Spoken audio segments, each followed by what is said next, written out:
રાજકોટ ખાતે મુખ્યમંત્રી ભૂપેન્દ્રભાઈ પટેલના હસ્તે ₹565.63 કરોડના વિવિધ વિકાસ પ્રકલ્પોના લોકાર્પણ ખાતમુહૂર્ત.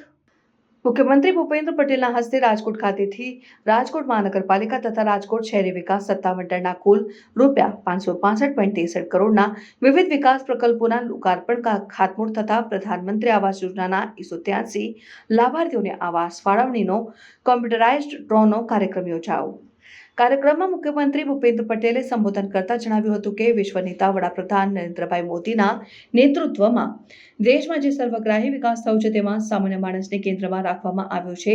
દરેક નીતિ અને નિર્ણયો સામાન્ય માણસનું રોજિંદુ જીવન સરળ અને સુખમય કેવી રીતે બને તેનું ધ્યાન રાખીને લેવામાં આવે છે. સૌને આવાસ, આરોગ્ય અને આહાર મળે તેવી ઇઝ ઓફ લિવિંગની સંકલ્પના સાથે શહેરનો વિકાસ હાથ ધરવામાં આવ્યો છે. શહેરીજનોની સુખાકારીમાં વધારો થાય તે દિશામાં રાજકોટ મહાનગરપાલિકા દ્વારા રાજકોટ શહેરને એક જ દિવસમાં ₹565 કરોડથી વધુ વિકાસ કામોની ભેટ મળી છે. પહેલા કોર્પોરેશનમાં માત્ર 1 લાખનું કામ કરાવવું હોય તો અનેક પ્રકારની મુશ્કેલી થતી હતી, પરંતુ વડાપ્રધાન શરૂ કરેલી વિકાસની રાજનીતિના પરિણામે કરોડોના કામો ખૂબ જ સહેલાઈથી થઈ રહ્યા છે.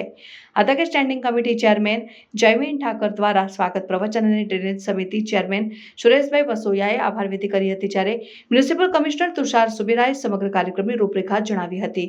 આ કાર્યક્રમમાં રાજકોટ મહાનગરપાલિકા દ્વારા પ્રધાનમંત્રી આવાસ યોજના અંતર્ગત નિર્માણ પામેલ આવાસો પૈકી ખાલી પડેલ EWS2 ના 133, MIG ના 50 એમ કુલ મળીને 183 આવાસો લાભાર્થીઓને ફાળવણીનો કોમ્પ્યુટરાઇઝ્ડ ડ્રો કરવામાં આવ્યો હતો.